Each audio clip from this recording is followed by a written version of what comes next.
മറ്റൊരു സംസ്ഥാന നിയമസഭാ തെരഞ്ഞെടുപ്പിന്റെ എക്സിറ്റ് പോൾ വന്നിരിക്കും.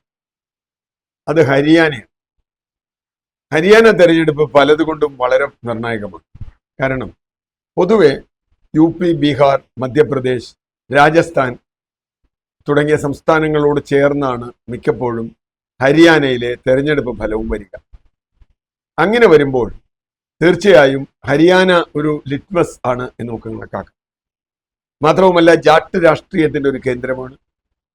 അവിടെ ഭരിച്ചിരുന്നത് BJPയും JJP എന്ന് പറയുന്ന പഴയ ചൗട്ടാല, ബൻസിലാൽ ആ വിഭാഗത്തിൽപ്പെടുന്ന അവർ കുറെ ലാൽ കുടുംബങ്ങളാണല്ലോ എല്ലാ കാലത്തും അവരെ ഭരിച്ചിരുന്നത്. ചൗട്ടാലയുടെ പാർട്ടി, ചൗട്ടാലയുടെ മകന്റെ പാർട്ടിയൊക്കെ അവിടെ കുടുംബ രാഷ്ട്രീയമാണ്. അവിടെ വന്നിട്ടുള്ള തെരഞ്ഞെടുപ്പ് എക്സിറ്റ് പോൾ വളരെ രസകരമാണ്. ചൗട്ടാലയുടെ പാർട്ടി പോയ വഴി കണ്ടിട്ടില്ല. അത് ഒന്നാമത്തെ കാര്യം. JJP അതെവിടെയോ ആണ്. ഒന്നാം സ്ഥാനത്ത് വളരെ കൃത്യമായി ഏതാണ്ട് എല്ലാ സർവേകളും കോൺഗ്രസിന് കേവല ഭൂരിപക്ഷം കിട്ടും എന്ന് പറഞ്ഞിട്ടുണ്ട്. 90-ൽ ചിലരൊക്കെ 55-60 വരെയൊക്കെ പറഞ്ഞിട്ടുണ്ട്. എങ്കിലും കോൺഗ്രസിന് കേവല ഭൂരിപക്ഷം കിട്ടും എന്നാണ് എല്ലാ സർവേയും പറയുന്നത്. അവിടെ പീപ്പിൾസ് സർവേ അടക്കം വന്നിട്ടുണ്ട്. സർവേകൾ നമ്മൾ വിശ്വസിക്കണമെന്ന് ചോദിച്ചാൽ പൂർണ്ണമായും വിശ്വസിക്കേണ്ടതില്ല. നമുക്കറിയാം, കഴിഞ്ഞ ലോക്സഭാ തെരഞ്ഞെടുപ്പിൽ സർവേകൾ പോയ വഴി നമ്മൾ കണ്ടിട്ടില്ല. അവസാനം കരയേണ്ടിയൊക്കെ വന്നിട്ടുണ്ട് സർവേ നടത്തിയോ. അത് നിൽക്കട്ടെ. പക്ഷേ ഇത് കുറച്ചുകൂടി ഒരു സംസ്ഥാനമായതുകൊണ്ട് കുറെ കൂടി കറക്റ്റ് ആവുമെന്നാണ് ഞാൻ കണക്കാക്കുന്നത്. മറ്റത് വളരെ വൈവിധ്യമാർന്ന ഇന്ത്യയുടെ മൊത്തം ഒരു രാഷ്ട്രീയം കണക്കാക്കുന്ന രൂപത്തിൽ നമുക്ക് പറയാൻ പറ്റില്ല.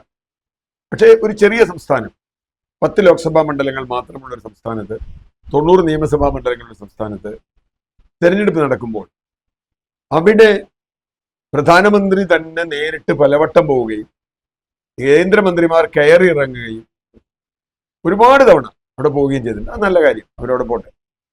എന്നിട്ടും കോൺഗ്രസിന് കേവല ഭൂരിപക്ഷം കിട്ടുക എന്ന് പറഞ്ഞാൽ അത് ഇന്ത്യ രാഷ്ട്രീയത്തിൽ ഉണ്ടാക്കുന്ന വലിയൊരു ദിശയാണ്. ലോക്സഭാ തെരഞ്ഞെടുപ്പിൽ കണ്ട ചില മാറ്റങ്ങൾ അത് അതുപോലെ തുടരുന്നുവെന്നാണ്.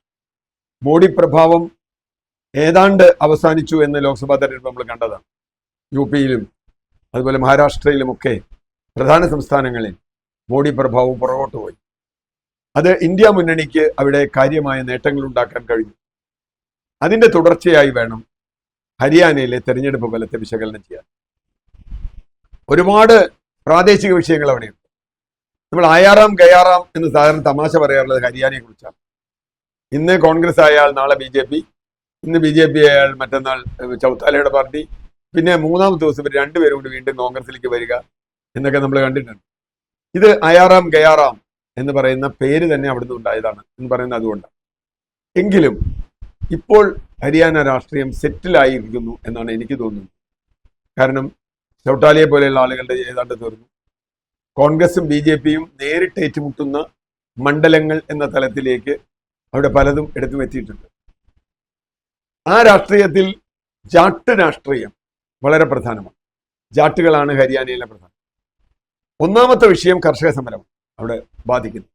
കർഷക സമരം വളരെ ശക്തമായി ബാധിക്കുന്നു. കർഷക സമരം ശക്തമായി നടന്ന സ്ഥലമാണ്. അതുകൊണ്ട് തന്നെ അതിൻ്റെ ഒരു ഫലം ഈ തെരഞ്ഞെടുപ്പിൽ ഉണ്ടാവും. അത് BJPക്ക് എതിരാവാനാണ് സാധ്യത എന്ന കാര്യത്തിൽ ആർക്കും തർക്കമില്ല.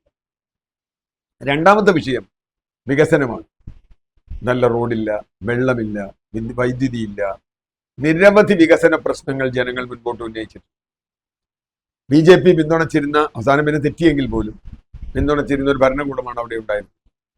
അതുകൊണ്ട് തന്നെ ഇൻകംബൻസി ഫാക്ടർ എന്നത് BJPക്ക് കൂടി എതിരായിരിക്കും എന്ന കാര്യത്തിൽ ഒരു തർക്കമില്ല. മോഡി അവിടെ പോയി പറഞ്ഞിട്ടുണ്ട്, ഞങ്ങൾ ഡബിൾ എഞ്ചിൻ ഭരണം വേണം. ഈ ഡബിൾ എഞ്ചിനുള്ള പണിയൊക്കെ ഭർത്താനൊക്കെ നിർത്താൻ കുറെ കാലമായി. കാരണം ഡബിൾ എഞ്ചിനൊന്നും നാട്ടുകാരിപ്പോൾ സ്വീകരിക്കുന്നില്ല. ആ മുകളിലെ എഞ്ചിൻ തന്നെ വർക്ക് ചെയ്യുന്നില്ല. എന്നിട്ട് വേണ്ടി ഡബിൾ എഞ്ചിന്റെ കാര്യം പറയാം. വലിയ എഞ്ചിൻ തന്നെ ശരിക്കും വർക്ക് ചെയ്യണമെന്ന് ജനങ്ങൾക്ക് സംശയമുണ്ട്. അപ്പോൾ രണ്ടാമത്തെ എഞ്ചിന്റെ കാര്യത്തിലൊന്നും അത്ര വലിയത് വരില്ല. അതുകൊണ്ടാണ് ഞാൻ നേരത്തെ പറഞ്ഞ മോഡി പ്രഭാവം ഒതുങ്ങിയിരിക്കുന്നു, ഡബിൾ എഞ്ചിൻ വരില്ല. മൂന്നാമത്തെ ഒരു വിഷയം എന്ന് പറയുന്നത് അവിടെ സംഘടനകളിൽ ഉണ്ടായ വലിയ കീഴ്മറിച്ചിലുകളാണ്. ഒരുപാട് നേതാക്കൾ അങ്ങോട്ടും ഇങ്ങോട്ടും ഒക്കെ തെരഞ്ഞെടുപ്പിന്റെ ഘട്ടത്തിൽ മാറിയിട്ടുണ്ട്. കോൺഗ്രസിന്റെ ഒരു നേതാവ് മാറും എന്നൊക്കെ സൂചന ഉണ്ടായിരുന്നു. അവർ മാറിയിട്ടൊന്നുമില്ല. കുമാരി ഷെൽജ എന്ന് പറയുന്നത് അവർ മാറിയിട്ടൊന്നുമില്ല. പക്ഷെ എങ്കിലും അങ്ങനെയുള്ള ചോദ്യങ്ങളൊക്കെ അവിടെ ഉണ്ടായിരുന്നു. നാലാമത്തെ വിഷയം, ഇത് ഡൽഹിക്ക് ഏറ്റവും അടുത്ത് കിടക്കുന്ന ഒരു സംസ്ഥാനമാണ് എന്നതാണ്. ഇന്ത്യയുടെ വ്യവസായ ഭൂപടത്തിൽ തന്നെ ഹരിയാനയ്ക്ക് വലിയൊരു സ്ഥാനമുണ്ട്. അതും ഈ തെരഞ്ഞെടുപ്പിനെ നിർണായകമാക്കുന്നു. രാഹുൽ ഗാന്ധി ഒരുപക്ഷെ മറ്റു പല സംസ്ഥാനങ്ങളിൽ UP-യിൽ അഖിലേഷ് യാദവും മഹാരാഷ്ട്രയിൽ ശിവസേനയും NCP ഒക്കെ ഉണ്ടെങ്കിൽ ഏതാണ്ട് ഒറ്റയ്ക്ക് കോൺഗ്രസ് പോരാടിയ സ്ഥലമാണ് ഈ ഹരിയാന. മഹാരാഷ്ട്രയിലൊക്കെ സഖ്യകക്ഷികൾ, ഇവിടെ അതില്ല. കോൺഗ്രസ് തന്നെയാണ് രാഹുൽ ഗാന്ധി എന്ന ആശയം ഉപയോഗിക്കുകയും അവിടുത്തെ പ്രാദേശിക നേതാക്കൾ ഹൂഡ അടക്കമുള്ള ഭൂപേന്ദർ സിംഗ് ഹൂഡ അടക്കമുള്ള ആളുകൾ ശക്തമായി മുമ്പോട്ട് പോവുകയും അത്ര BJP വിരുദ്ധ വികാരം അവിടെ ഉണ്ടാവുകയും കർഷകാനുകൂല വികാരം ഉണ്ടാവുകയും വികസന പ്രശ്നങ്ങൾ ഉണ്ടാവുകയും ചെയ്തപ്പോൾ സ്വാഭാവികമായും ഹരിയാനയിൽ കോൺഗ്രസിന് ഒരു മേൽക്കൈ ഉണ്ടാകും. ഇത് അഖിലേന്ത്യാ തലത്തിൽ തന്നെ കോൺഗ്രസിന് വലിയ ഗുണം ചെയ്യും. ഞാൻ മനസ്സിലാക്കുന്നത് അവിടെ ഒരു സീറ്റ് CPM-ന് കൊടുത്തിട്ടുണ്ടെന്നാണ്. ആ സീറ്റ് ജയിക്കുമെന്നല്ലെങ്കിൽ സാറാൻ പോകും. അവിടെ CPM ഇന്ത്യ മുന്നണിയുടെ ഭാഗമാണ്. ഇവിടെ അത് പറയാൻ കൊള്ളില്ല, പിണറായി വിജയനെ സമ്മതിക്കില്ല. എന്നാലും സത്യം അതാണ്, അതവിടെ നിൽക്കട്ടെ. പ്രധാന പ്രശ്നം അതല്ല. അവിടെ തെരഞ്ഞെടുപ്പിൽ കോൺഗ്രസിന് എന്തെങ്കിലും ദോഷമുണ്ടാവുകയാണെങ്കിൽ അതിനൊരു കാരണക്കാരൻ ആം ആദ്മി പാർട്ടിയാണ് എന്ന് പറയേണ്ടി വരും.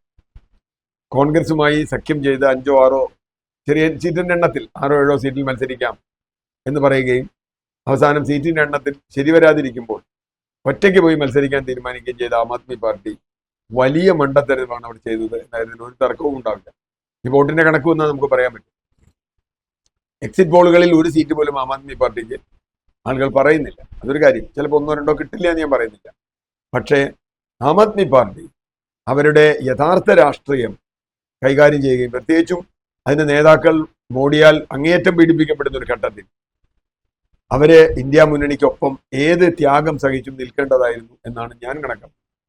കാരണം ഒരു വോട്ടെങ്കിൽ ഒരു വോട്ട് BJP-ക്ക് എതിരായി കിട്ടുക, അതുവഴി ആം ആദ്മിക്ക് 1ഓ 2ഓ സീറ്റ് അവിടെ കിട്ടുക ഒക്കെ ഉണ്ടായിരുന്നുവെങ്കിൽ ഇതിനേക്കാൾ മെച്ചപ്പെട്ട ഒരു സാധ്യത അവിടെയാണ്. പ്രത്യേകിച്ചും കേജ്രിവാൾ ഹരിയാനക്കാരൻ, അതിൻ്റെ ഒരു അഡ്വാൻറ്റേജ് അവർക്ക് കിട്ടേണ്ടതാണ്. അതൊന്നും അവർക്ക് കിട്ടിക്കാണുന്നില്ല ഇപ്പോൾ എക്സിറ്റ് പോൾ വെച്ചിട്ട്. ഇനിയിപ്പോൾ പറയാൻ പറ്റില്ല തെരഞ്ഞെടുപ്പ് ഫലം വരുമ്പോൾ എന്തെങ്കിലും ഉണ്ടോ എന്നറിയില്ല. ഏതായാലും ഒരു സ്പോയിൽ സ്പോട്ട് എന്ന് നമ്മൾ പറയും, ഒരു കപ്പിൽ ഈച്ച വീണമാതിരിയുള്ള ഒരവസ്ഥയാണ്, ചായക്കപ്പിൽ ഈച്ച പോലെയാണ് ആം ആദ്മി പാർട്ടി അവിടെ പ്രവർത്തിച്ചത് എന്ന് പറയേണ്ടി വരും. ഏതായാലും ഹരിയാന തെരഞ്ഞെടുപ്പ് കോൺഗ്രസിനും ഇന്ത്യ മുന്നണിക്കും വലിയ മുന്നേറ്റമാണ് കാണിക്കുന്നത്. ജമ്മു കാശ്മീർ തെരഞ്ഞെടുപ്പിലും ഹരിയാന തെരഞ്ഞെടുപ്പിലും രണ്ടിലും ഇന്ത്യ മുന്നണി ജയിക്കുകയാണെങ്കിൽ അത് BJP-ക്ക് കിട്ടാവുന്ന ഏറ്റവും വലിയ തിരിച്ചടിയാണ്. ഹരിയാനയിലെ ഒരു തെരഞ്ഞെടുപ്പ് ഫലം വളരെ നിർണായകമാണ്. നമ്മുടെ ഗുസ്തി താരം വിനേഷ് ഫോഗോട്ട്, നമ്മൾ ആരും മറന്നിട്ടുണ്ടാവില്ല, പാവം പെൺകുട്ടി 50 ഗ്രാമിന് മത്സരത്തിൽ നിന്ന് പുറത്താവുകയും അതിന് പിന്നിൽ കളിച്ച ചില ആളുകൾ ഇന്ത്യയിൽ നിന്നുള്ള ആളുകൾ തന്നെയാണ് എന്ന് വരികയും നമ്മുടെ മലയാളിയായ PT ഉഷ വരെ അതിൽ വിമർശനമേൽക്കുകയൊക്കെ ചെയ്ത അവർ ഇപ്പോൾ അവിടെ സ്ഥാനാർത്ഥിയാണ്.